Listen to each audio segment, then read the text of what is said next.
이 땅에 살고 있는 누구나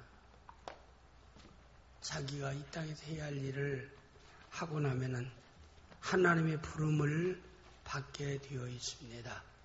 우리 믿는 성도들은 하나님의 절대 주권과 하나님의 섭리를 신뢰하고 살아갑니다. 이건 모든 것은 하나님의 주권 속에서 되어진 일이다. 내가 태어난 것도 내가 이 세상을 떠나는 것도 주님 손에 달려있다. 이런 말입니다. 누구도 하나님이 정하신 이 법칙을 무시하고 살 수 있는 사람은 한 사람도 없는 것입니다. 그러나 중요한 것은 이 땅에 예수 믿어서 구원받고 난 뒤에 하나님 나라로 이주해 갈 때까지 우리가 모든 것이 하나님의 은혜 가운데 넉넉한 가운데서 모든 착한 일을 넘치게 하며 살아가는 성도가 하나님께 영광 돌리며 살아가는 성도일 수 있다라고 하는 것을 저는 여러분에게 말씀을 드리고 싶은 것입니다. 요한복음 10장 10절 말씀에 보니까 내가 온 것은 양으로 생명을 얻게 하고, 생명을 얻게 하고 뭐예요? 영생을, 그리스도가 이 땅에 온 우리에게 영생을 주기 위해서 왔고, 예수 우리 십자가와 부활을 통해서 우리에게 영생을 주셨습니다. 믿는 자에게, 그리스도를 영접하는 자에게 영생의 귀한 복을 주시고, 영생을 얻은 하나님의 자녀로서 이 땅에 살아가면서 하나님이 원하는 것은 풍성한 삶을 살기를 원하신다라고 말씀하고 있습니다. 우리 모든 성도들은 한 생애를 살아가면서 풍성하게 살다가 주님 나라에 들어갈 수 있는 복된 성도들이 되어질 수 있기를 주님의 이름으로 축복합니다. 저는 풍성함 속에 모든 은혜 가운데 선한 일, 착한 일을 위해서 하나님께 우리의 은혜를 주시는데, 선한 일, 착한 일을 행하는데 부족함이 없이 행하기 위한 은혜가 어떤 걸까요? 저는 영적인 하나님의 은혜, 그 다음에 우리의 건강의 체력, 그 다음에 분별과 대처 능력인 지혜, 그 다음에 재력인 줄 압니다. 이런 것들은 우리가 착한 일을 위해서 절대적으로 필요한 요소입니다. 근데 그 가운데 저는 중요하게 여기는 것 중에 하나가, 저는 믿는 성도에게 소중한 것은 건강의 은혜인 줄을 믿습니다. 제가 지난주 안에 수원 안디옥 교회라는 교회에 가서 부흥회를, 축의 부흥성회를 인도했습니다. 그런데 교회를 가자마자 교회에 큰 어려움이 있었어요. 지난 주일날 낮에 그 교회의 장로님이 대표 기도하다가 그냥 쓰러지셨어요. 기도도 마치지 못하고 쓰러졌어요. 그럼 얼마나 예배 드리는데 장로님 앞에서 기도하다가 참 쓰러졌는데, 나중에 제가 들었는데 이게 3번째라는 거예요. 그래서 참 그 장로님 건강관리를 굉장히 못하는 분이다. 사람이 뇌출혈로 쓰러질 때는 전조 증상이 있습니다. 일주일 전부터나 열흘 전부터 자기에게 경고가 오고 옵니다. 그럼 거기에 충분히 자기가 대처해야 되지, 전혀 약 먹는 것은 불신앙적인 요소다. 병원에 가서 치유받는 것도 믿음이 좋은 사람이 해야 할 것이 아니다. 그냥 믿고 기도만 하면 된다. 믿고 기도해야 된다는 것은 틀림없는 하나님의 말씀이지만은 우리가 과학과 문명 사회에 살아가면서 문명과 과학을 거부하고 있을 수 없잖아요.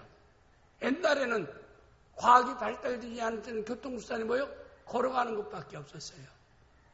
지방에서 한양으로 올라오면은 경제력이 있는 사람은 말을 타고 오고, 경제력이 없는 사람은 걸어서 한양까지 과거를 보기 위해서 몇 날 며칠 날짜를 정해놓고 걸어왔다 이 말입니다. 그러나 지금은 과학이 발달돼서 어떻게 해요? 한국의 어디라도 제주도에서 서울 김포까지 40분이면 비행기를 통해서 올 수가 있습니다.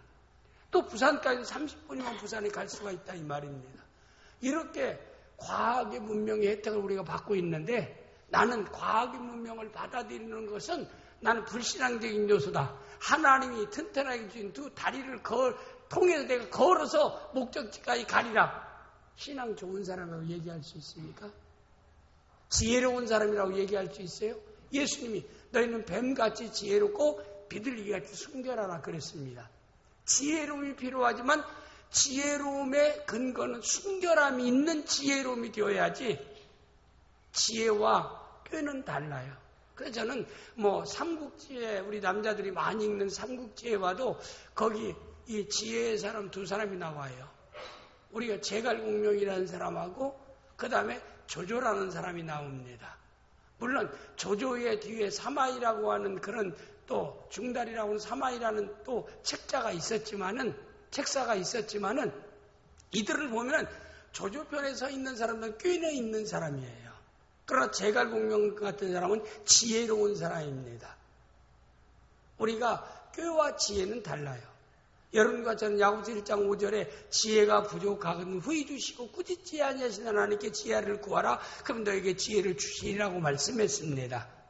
그래서 우리는 우리의 성도의 지혜는 순결을 전제로 한 지혜. 순결은 뭐예요? 하나님 말씀에 어긋나지 않는 위치에서의 모든 해결 방법이 지혜입니다. 일에는 해결 방법이 있어요. 우리가 세상적으로 해결하려면 돈을 가지고 해결하기도 하고 권력을 가지고 해결하는데 이건 하나님이 기뻐하지 않아요. 정당하게 옳은 방법을 통해서 문제를 해결하기를 하나님이 원해요. 왜? 법과 질서를 세우신 하나님은 질서의 하나님이기 때문에 그런 거라 이 말입니다. 돈 많다라고 불법을 행하고 권력이 있다고 불법을 행하는 그런 사회는 선진국가가 아니에요. 살기 좋은 나라가 아니라 이 말입니다. 그러니까 기본이 없는 나라는 선진국이라고 얘기하고 먹고 잘 사는 것 때문에 선진국이라고 얘기할 수 있는 게 아니라 기본과 법과 질서가 지켜지는 사회와 나라가 살기 좋은 복지사회라 이 말입니다.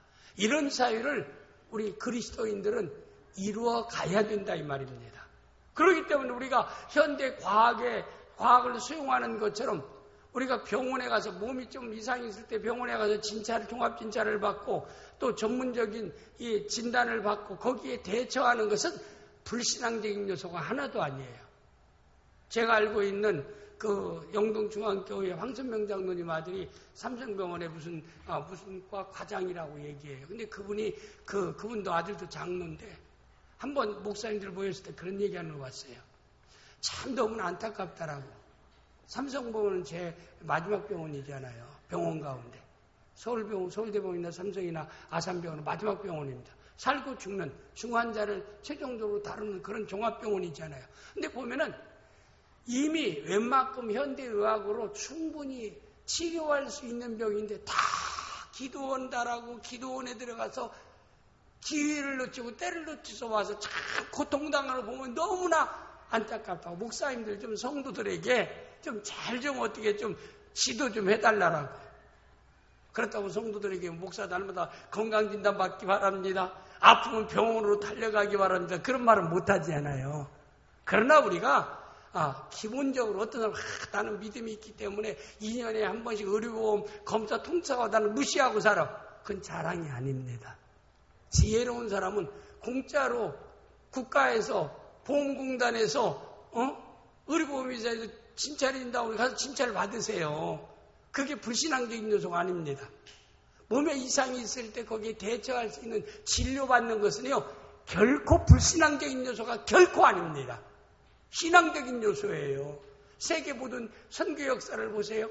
거의 다 보면 선교의 중요한 한국에도 최초의 선교 알렌이라는 선교사입니다. 대운군 세국정책 때 알렌이라는 선교사가 의사라는 이름으로 한국 땅에 들어온 거예요. 의사라는 이름으로. 그리고 우리가 잘 아는 슈바이처 같은 사람이나 또 많은 사람들 가운데 거의 선교지에 갈 때 의료를 가지고 그들을 접근합니다. 육체인 병을 치료해주면 많은 사람들이 몰려오면 영혼의 병 치료를 위해서 그리스도를 소개하고 증거하고 예수 믿게 해서 영혼까지 구원하는 역사를 이루기 위한 방편으로 한다 현대의학을 항상 접목해서 효과적인 전도를 해왔던 것이 2000년 기독교 역사 가운데 항상 방편으로 쓰던 요구이기 때문에 믿는 성도들이 병원 가는 것은 이것은 결코 불신앙적인 요소가 아닌데 그러나 한 가지 중요한 게 있어요. 내가 병원에 찾아가서 의사의 말을 듣는다 할지라도 의사의 완전한 병에 대한 종합적인 진단을 그 사람의 때로는 조금 중병이라고 하면 한 군데 한 의사에게만 진단받을 필요는 없잖아요. 전문적인 다른 사람도 종합적으로 객관적으로 진단을 받아서 그리고 각과마다 거기에 전문의가 있습니다. 이번에도 그 교회 갔는데 그 장로님이 쓰러졌고 그 다음에 또한 그 교회 장로님 수석장로 한 분은 그 목사님 동생인데 이분 한 분은 또 배가 아파가지고 항상 건강해요. 건강 진단도 받지 않고 그렇게 무시하고 사는 사람인데 배가 너무나 아프기 때문에 병원 가서 검사했더니요. 골수암 판정이 났어요. 백혈구가 정상치로 이렇게 피의 백혈구가 계속해서 생산되어야 하는데 백혈구 생산 도수가 예를 들어서 한 70, 80 나와야 정상인데 10%, 5%뿐이 안 나오는 거예요. 그럼 결국에는 저항력, 면역력 떨어지고 결국에는 모든 병이 침투해서 피로부터 그건 골수암 같은 건요. 치료 거의 상당히 힘든 병 중에 하나입니다. 그러나 현대의학에서 초기에 발견되면 거의 다 극한 상황에 중병이 되면은 무균실에 들어가서 내 몸에 있는 피를 다 빼내버리고 새로운 피를 넣고 그 다음에 골수 다른 사람의 백혈구를 이렇게 모체가 되는 것을 이식받아갖고 거기서 증식시켜서 다시 건강하게 백혈구가 생성될 수 있도록 만들어서 피를 수혈하면요. 건강하게 이렇게 살아갈 수 있는 무서운 병 같지만 현대의학이 굉장히 참 발달됐어요. 그래서 지금 태어나는 애들은 100세 시대를 산다라고 하는데 그만큼 건강하기 때문에 그래요. 지금 누가 환갑잔치 합니까? 70도 안 하려고 해요. 70도 청춘이라고 얘기합니다. 이렇게 건강하는 이런 사회를 살아가는데 특히 우리 예수 믿는 성도들은 우리가 이렇게 건강히 잘 대처해야 된다 이 말입니다. 그래서 참 그분에게도 미리 전조 증상이 있을 때 빨리 대처해야 되고 이분에 대해서도 제가 그 집회의 장로님도 그래 거기 그 수원에 있는 어느 그 병원에 있다가 이제 얘기를 들으니까 골수암에 대한 전문 병원 가장 한국에서 골수암을 잘 치료하고 그 대처하는 병원이 성모병원이라고 그래요. 저기 터미널 옆에 고등부분에 있는 성모병원이 거기가 국내에서 가장 잘한다는 거예요. 그러니까 또 그렇게 해서 옮겨가지고 이렇게 옮겨서 이제 제가 집회하다가 담임 목사님 동생이 그 병 걸렸다니까 이 담임 목사님은 모든 집회를 나한테 다 맡기는 거예요. 사회도 목사님이 보고 설교도 목사님이 하고 통성기도 목사님이 시키고 그러니까 혼자 이거 다 장구치고 북치고 다 이끌어가려고 생각이 굉장히 힘들더라고요. 또 오후 시간에는 또 가서 안수기도 해달라는 거예요. 그래서 이제 가서 이제 항암치료 들어가기 직전 준비하기 위해서 들어간 상태입니다. 성모병원에. 그래서 정말 하나님께 간절하게 기도하고 목사님 기도하고 장로님에게 믿음의 기도는 병든 자를 구원하는 주께서 일으키시라고 말씀했으니까 현재 항암치료가 들어야지 않아서 당신 치료 시작됐으니까 수용하면서 믿고 기도해라. 현대의학이 장로님을 고치는 게 아니라 하나님이 치료한다는 믿음을 갖고 수용하라고 그랬습니다. 그래서 기도했는데 집에 끝나고 왔는데 어저께 목사님 기적이 일어났다고. 목사님 그래 무슨 기적이냐니까 항암치료가 들어가기 전인데도 이 백혈구가요 정상으로 이렇게 살아나서 정상으로 나온다는 거예요. 항암치료 안 해도 된다라고 그래요. 그래서 목사님이 오셔서 내가 안수기도 했다라고 나섰겠느냐고. 장로님이 믿음이 있으니까 그런 거고. 나는 성경에 믿고 기도하면 주께서 일으켜 주시겠다라고 약속했던 야고보서 5장 말씀을 믿고 그 말씀 전하고 기도할 때 나는 말씀 믿고 기도하고 본인이 아멘하고 받아들으니까 하나님 치료한 것이지 않겠느냐고. 그런 얘기를 하면서 저한테 접대 한번 한다고 오길래 그분이 총회 임원 됐어요. 이번에. 그러면 총회 장소에 가면 나랑 접대해라. 내가 그런 얘기하고 말았습니다. 그래서 제가 이런 얘기하는 것은 우리 믿는 성도들이 항상 세상을 살 때 우리의 육체도 하나님의 전이라고 그래서 고린도서 3장 16절에 너희 몸은 하나님의 성전인 것과 그리고 하나님의 성령이 너희 안에 거하는 것을 알지 못하냐. 그러니까 우리 육체도 소중한 것입니다. 성전은 깨끗한 곳이에요. 그래서 하나님이 우리의 성전된 성령이 내주하시는 성전은 하나님이 계신 곳이 성전인데 내가 성전인 내 몸이 성전인 것은 성령 하나님이 내 안에 내주하여 계시기 때문에 내 몸이 성전이라 이 말입니다. 그러면 내 몸이 성전이라면 성전을 우리는 구별되게 깨끗하게 잘 관리할 수 있기를 바랍니다. 목사님 성도들에게 얘기하는 샤워를 하루에 2번 씻고 머리도 2번씩 감아야겠다. 그걸 얘기하는 게 아니에요. 마음을 깨끗하게 하고 성품을 깨끗하게 갖고, 그리고 우리 실제 육체도 할 수 있는 건강에 유익되지 않는 것은 좀 드시지 말라 이 말입니다. 무슨 말을 하는지 알겠지요? 너무나 지나치게 드시지 마시고, 지나치게 아궁이 삶고 굴뚝 삶지 말고, 이건 깨끗하게 성전 보존해야 되지 않겠습니까? 해서 우리는 첫째는 건강을 위해서 기도해야 돼요. 두 번째는 건강관리를 해야 됩니다. 그래서 우리 나온교회 성도들은 정말 건강하게 이 땅에서 주어진 사명을 잘 감당하다가 영광의 나라로 이사갈 수 있기를 주님으로 축복합니다. 성도의 죽음은 끝나는 게 아니에요. 여러분, 끝나는 게 아니에요. 이사가는 겁니다. 죽음은 끝나는 게 아니라 새로운 인생으로 시작되는 거예요. 세상 사람들은 죽으면 끝이라고 생각해요. 우리는 새로운 시작이 죽음입니다.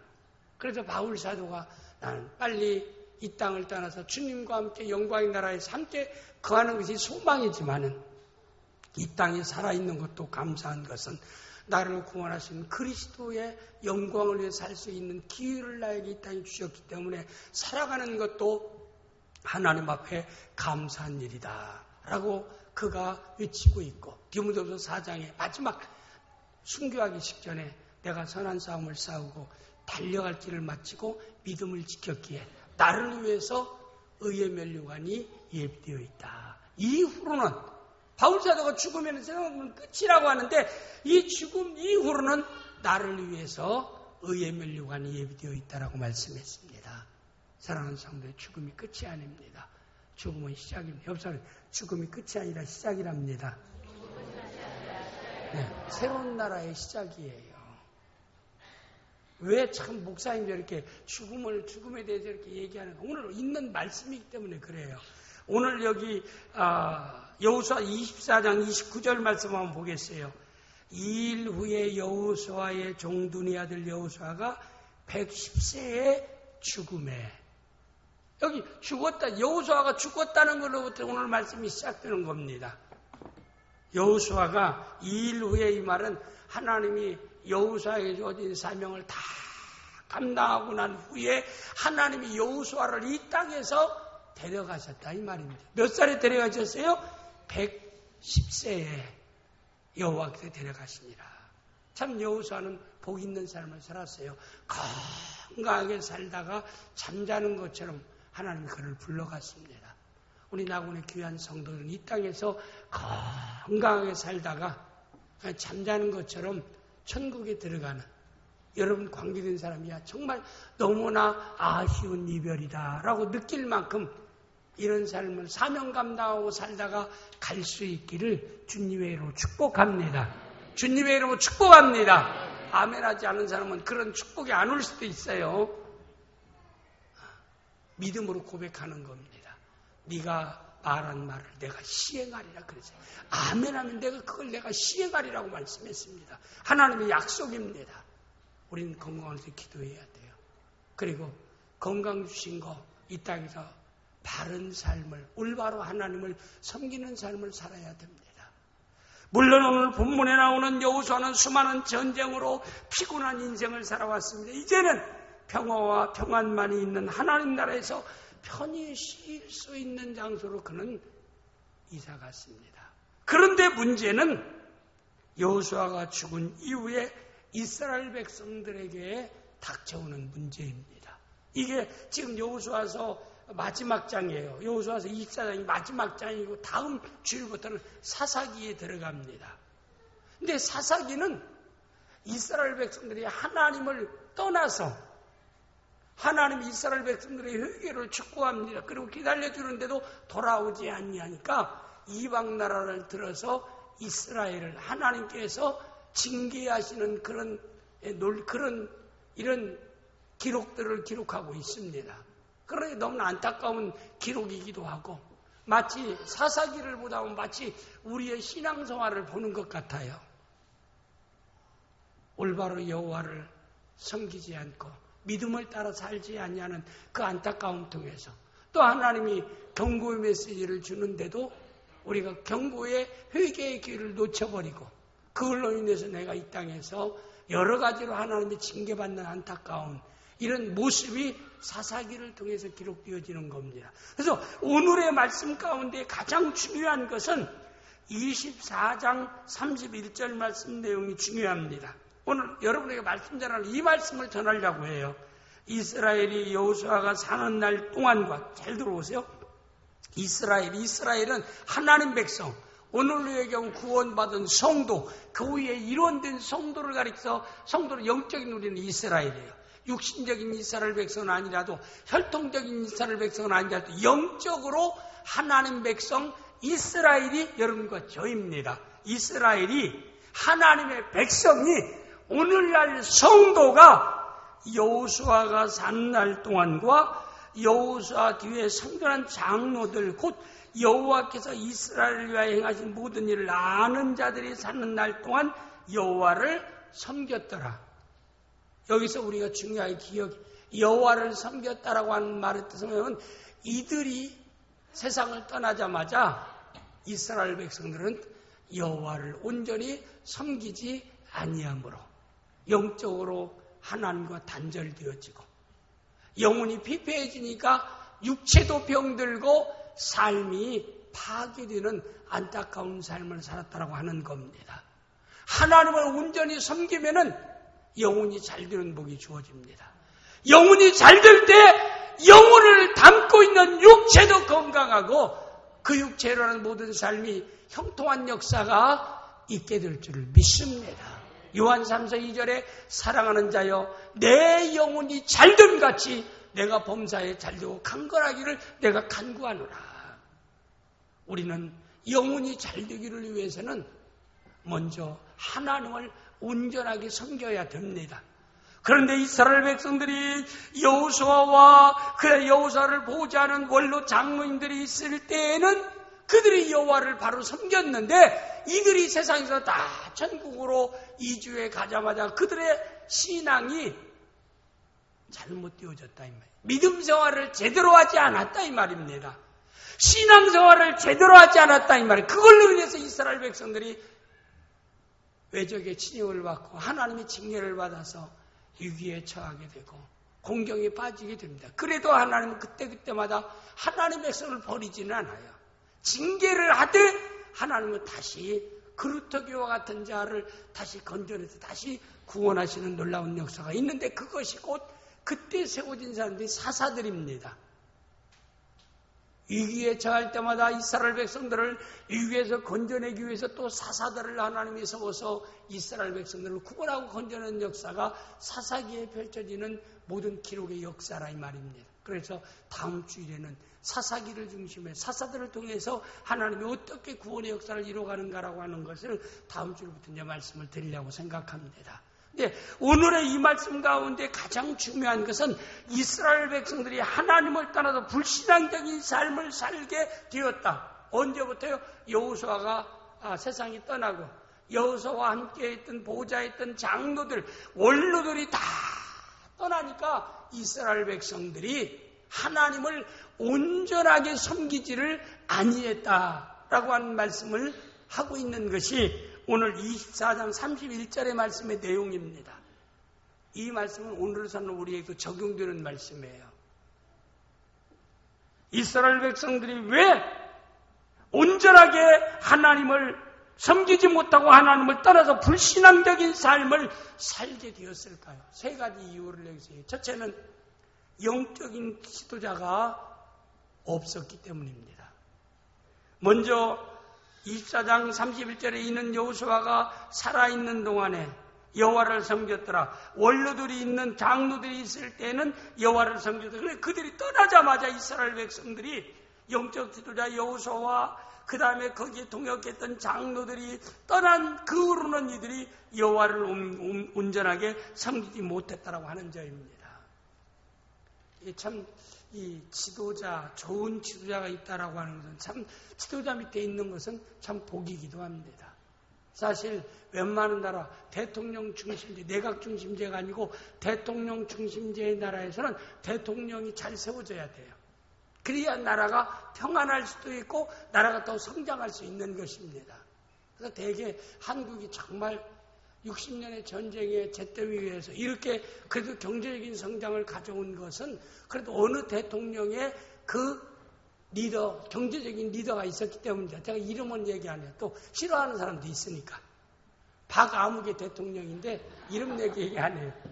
누가 무슨 말을 해도요. 뭐 독재하고 뭐 했어도 우리 필리핀이나 태국이나 이런 나라 다 우리나라 지원했던 나라 지금 그들 얼마나 어렵게 삽니까? 힘들게 삽니까? 대국이라는 중국만 해도 특정인을 제외하고는 너무나 많은 사람들이 어려운 삶을 사는데 우리나라는 그래도 경제적으로 상당히 아시아 국가에서는 잘 살고 있잖아요. 야, 나는 그런 물론 저는 민주주의를 말살한다, 민주주의가 지켜지지 않는다 그런 차원은 제가 받아들이지는 않지만은 그런 리더가 우리나라에도 있었으면 좋지 않겠는가. 나라를 생각하는 것, 개인적인 윤리와 도덕적인 것은 좀 제껴놓고라도 국가를 위해서 국가의 장래를 위해서 뭔가 노력하는 좋은 대통령이 지도자가 우리나라에 세워지면 좋겠어요. 그리고 그를 보자는 많은 훌륭한 지도자가 참모로서 장관이나 모든 사람으로서 또 뭐 시장이 됐든 또 교육감이 됐든 이런 사람들이 세워지면 저는 좋겠어요. 이런 일을 위해서 우리 그리스도인들은 기도해야 됩니다. 그리고 또 선거를 통해서 할 때도 기독교인들은 신앙 양심을 따라서 선택해야 돼요. 나는 태어날 때부터 여당이야. 나는 태어날 때부터 야당이야. 그래서는 안 돼요. 나는 어느 지역이기 때문에 무슨 당이야. 그것도 예수 믿는 사람은 내려놓아야 돼요. 친한 제 친구 목사님이 수유리에서 목회하는 장아무개 목사님 그래요. 어느 지역에 있는 사람들한테는 신앙 그렇게 좋고 자기 말은 다 듣는데 선거 때만 되면 자기 말을 안 듣는다는 거예요. 그럼 목사님 취향하고 그분하고 취향이 목사님하고 그분하고 출신도가 다르지 않아요. 근데 그걸 벗어나지 못한다는 거예요. 저희가 이해되지 않는 것 중에 신앙이 그렇게 좋으면 다른 말을 그렇게 잘 들으면 목사님이 객관적으로 얘기하면 받아줘야 하는데도 그냥 받아준다는 거예요. 그래서 자기는 참 그래서 그랬어요. 무조건 상대 틀렸다 하지 말고 그럴 수도 있겠다 하고 그냥 이해하라 그랬습니다. 세상에 살면서요 정말 힘든 일이 있으면은 그래요. 참으려고만 해서는 안 돼요. 참으면 여러분이요 그게 쌓여집니다. 어떤 계기가 가지고 폭발해버려요. 그러니까 참지 말고 이해하려고 힘써야 돼요. 하나님 앞에 내가 이해하려고 힘써야 돼요. 저 사람은 저렇게 사는구나. 저 사람은 저렇게 살아야 되는 사람인가 보나. 저렇게 삶의 패턴이 저렇게 된 사람이구나. 저렇게 어렸을 때부터 자란 사람인가 인정해야지. 그거 3살 버릇 여든 간다고 그 남편 여러분 고칠 수 있어요? 못 고치는 건 못 고쳐요. 그렇다고 그냥 그거 다 이혼해버리라. 목사가 그런 말을 못하지 않아요. 그냥 못 고치는 것은 이제 인정하고 살아야 돼. 그건 인정하리라. 그래도 그거 싫다고 버리고 다른 데 가면 더 나쁜 놈 만나요. 내가 이제까지 왔지만 좋은 놈 찾아가서 좋은 놈 만난 사람 한 사람도 본 적이 없어요. 더 나쁜 놈 만나요. 저 나쁜 여자도 만날 수 있어요. 그러니까 믿음 안에서 처음에 착지해준 거 할 수 있으면 그냥 버리지 말고 그냥 인정해주고 그리고 수용해주고 보충해주면서 행복한 삶을 살아갈 수 있는 날마다 변화시켜가며 행복한 삶을 살아갈 수 있는 귀한 성도들이 되어질 수 있기를 주님으로 축복합니다.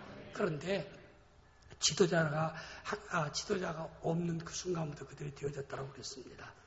하나님이 질서의 하나님 이스라엘 백성들에게 영적으로 모세를 통해서 하나님 올바로 섬기게 했고 출애굽에서 가나안까지 인도했어요.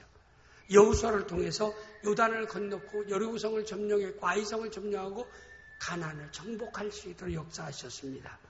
그리고 난 뒤에 하나님이 여호수아를 데려가니까 이스라엘에 지도자가 없어요. 영적으로 지도자. 영적이라는 것은 하나님 뜻을 백성들에게 전달할 수 있는 지도자가 없었더라. 지도자 부재. 그러니까 영적으로 그들이 하나님과 멀어지기 시작합니다. 여러분, 우리가 알아야 돼요. 질서의 하나님입니다. 그래도 한국을 하나님이 사랑하셔서 한국교회를 사랑해서 선교 역사가 짧은데도 이렇게 많은 교회를 이 땅에 세우게 하고 많은 성도들을 교회 안에 모을 수 있는 은혜를 주셨습니다. 아직도 한국에는 1만 3천의 거의 이 교회가 있습니다. 6만의 목회자가 한국 땅에 있다는 것. 그래도 이건 하나님께서 그들에게 복음 전하기 위해서 하나님께서 세운 자들입니다. 복음은 뭘까요? 우리 구원의 주문은 오직 예수다. 그 예수를 믿음으로 구원받는다라고 증거하는 목회자는 그건 복음 증거하는 참 하나님 세우신 지도자입니다. 영적인 지도자예요. 예수만 전하고 우리의 구원의 주문은 오직 예수다. 그 예수를 믿음으로 구원을 받는다라고 증거하는 목사는 하나님이 세우신 영적 지도자라 이 말입니다. 이런 분이라면은 성도들이 우리가 잘 그분에 동역하는 성도가 되어서 우리가 하나님을 잘 섬김으로 여러분의 영혼이 잘됨 같이 범사가 잘되고 강건한 역사가 넘쳐날 수 있기를 주님의 이름으로 축복합니다. 로마서 16절, 3절, 4절 말씀 내용에 보면은 여기에서 사도 바울에게 너무나도 사도 바울의 사역을 복음을 증거하고 사역하는데 너무나 힘을 준 사람들이 있어요. 여기 보니까 너희는 그리스도 예수 안에서 나의 동역자들인 브리스가와 아굴라에게 문안하라.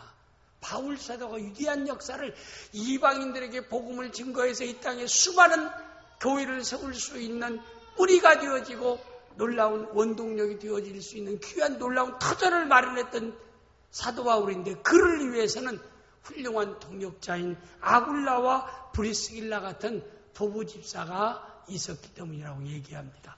동역자라고 하는 것. 낙원교회 전 성도는 복음 전하는 저의 동역자들이 되어야 될 줄을 믿습니다. 동역자들이 되어야 될 줄을 믿습니다. 동역이라는 건 함께하는 거예요.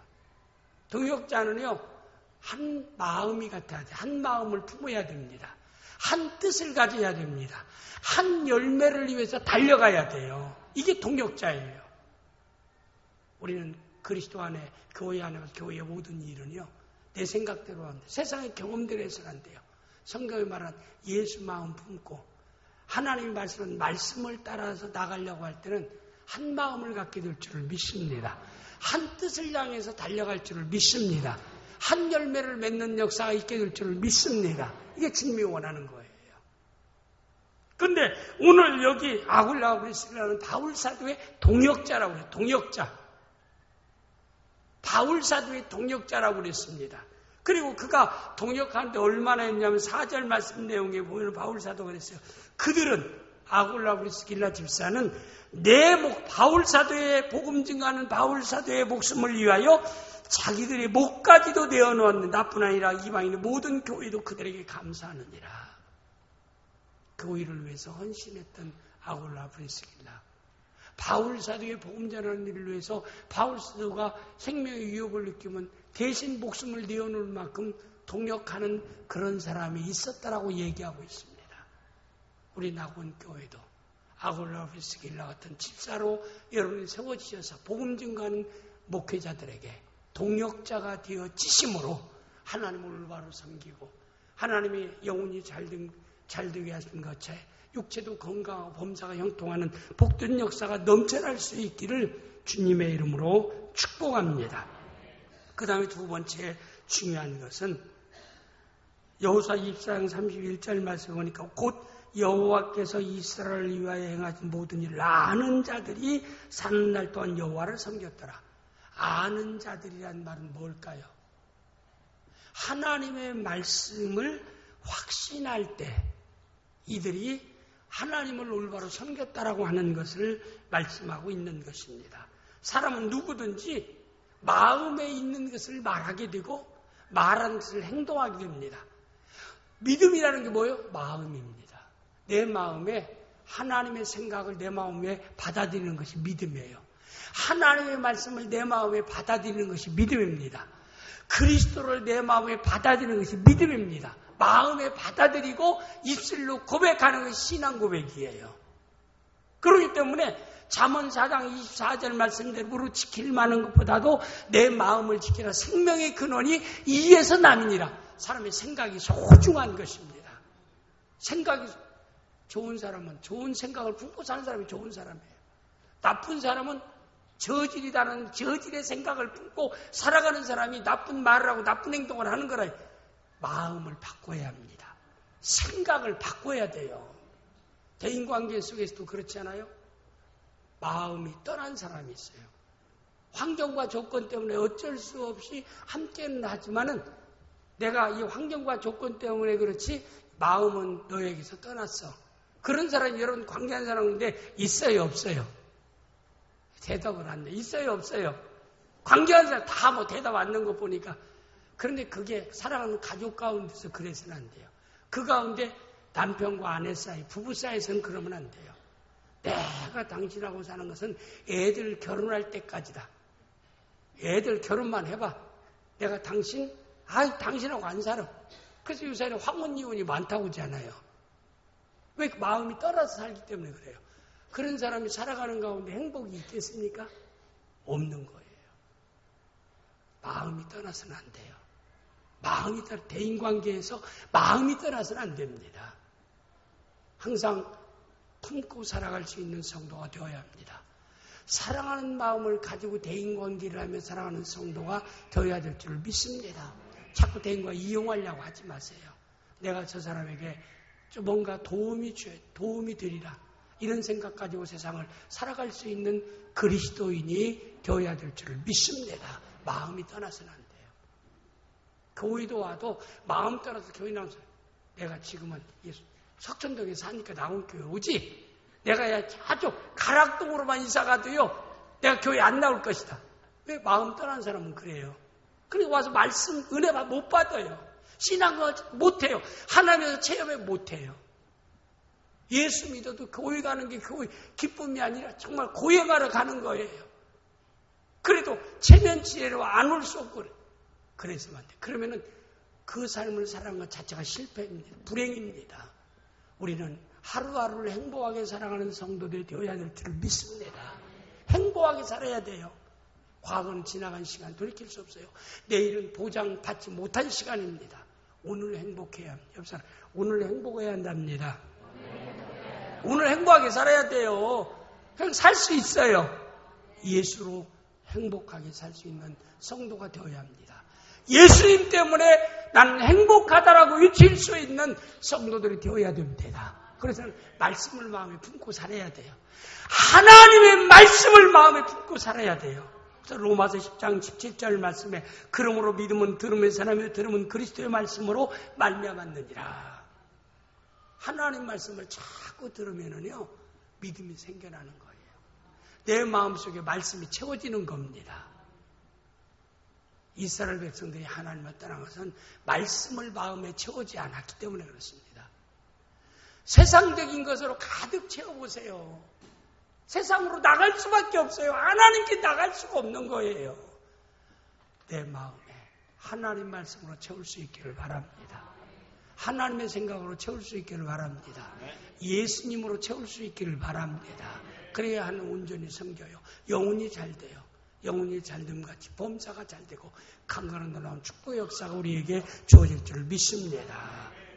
그래서 여기 대사전서 2장 13절에 보니까 이름으로 우리가 하나님께 끊임없이 바울 사도가요 끊임없이 대사로교회 성도를 생각할 때마다 기도할 때마다 하나님께 감사하는 것은 너희가 대사로니까 교회 성도가 우리에게 들은 바 사도들을 통해서 들은 바 복음에 대해서 하나님 말씀을 받을 때 사람의 말로 받지 아니하고 하나님 말씀으로 받음이니 진실로 그러하다. 이 말씀이 또한 너희 믿는 자 가운데 역사하느니라. 자꾸 바울 사도 증거되는 말씀을 저는 사도 바울의 말이다, 신라의 말이다, 마가의 말이다, 바나바의 말이다 그렇게 듣지 않고 하나님께서 바울사들도 나에게 하나님이 말씀하는 말씀이다라고 아멘하고 받으니까 그 말씀이 내 안에 마음에 딱 뿌리를 내리고 그 말씀을 따라 생각하고 말하고 행동하니까 하나님의 구원의 역사가, 하나님이 변화시키는 역사가, 해결의 역사가 그들에게 주어졌다라고 하는 것을 말씀하고 있는 것이 데살로니가서 2장 13절 말씀의 내용입니다.